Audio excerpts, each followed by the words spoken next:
Bonjour, je suis le superviseur Taïda Nagaki et aujourd'hui je vais vous présenter SCP-524. Les procédures de son confinement sont: lorsqu'il n'est pas directement confiné, il est confié aux soins d'un membre du personnel, car oui, le personnel est autorisé à être en contact direct avec SCP-524, l'un des rares d'ailleurs. Il doit être gardé dans un enclos spécialement conçu, approximativement de 5 mètres sur 5, avec des capteurs placés à l'intérieur pour empêcher toute évasion du sujet. En raison de ses capacités, aucun régime alimentaire particulier n'a été besoin d'être assigné à SCP-524. Vous allez très vite comprendre pourquoi. SCP-524 est connu sous le nom de Walter. Il doit être gardé sous surveillance afin d'empêcher des dommages accidentels à n'importe quel matériel essentiel sur son emplacement. Bien, maintenant que vous comprenez comment nous le gardons au sein de nos murs, je vais vous le présenter. SCP-524 est un lapin blanc commun de l'espèce Sylviagus bashimani. Il peut être identifié par sa fourrure blanche dotée de taches noires symétriques sur son corps.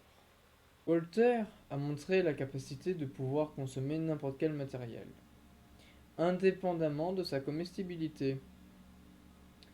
Il mange de la même manière que n'importe quel autre rongeur, bien qu'il puisse absorber des substances qui ne sont pas seulement non comestibles, mais également dangereuses. Cela veut dire qu'il mange comme n'importe quel autre lapin, malgré le fait que ce qu'il mange, aucun autre lapin ne pourrait le manger. Pour illustrer mes propos, il a été constaté qu'il grignotait du bois, ça passe. Du métal, ça passe moins. Du verre, beaucoup moins. Et des substances radioactives, ah bah non. Son intégrité physique reste intacte malgré son alimentation. Il mange absolument tout.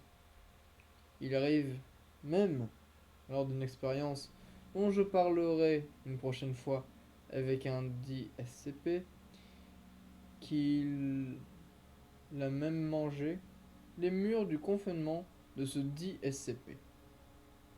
Vous comprendrez. Vous comprendrez. Lors d'une visite, Walter fut observé en train de s'auto-consommer. Il commença par sa queue, jusqu'à sa tête, sa mâchoire se retournit pour se finir. Il s'est mangé lui-même.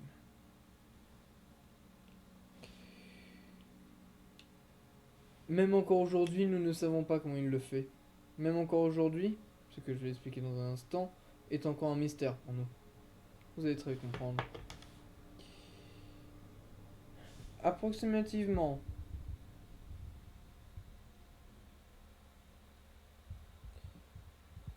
malgré ce que cette situation paradoxale provoqua comme sentiment chez les membres du personnel, oui, je vous laisse imaginer notre stupeur quand le voit s'auto-ingurgiter, que sa mâchoire se retourne, et que surtout, le voir disparaître, un SCP disparaître comme ça, comme par magie.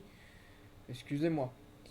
C'est bien l'une des rares fois qu'on a vu ceci se produire.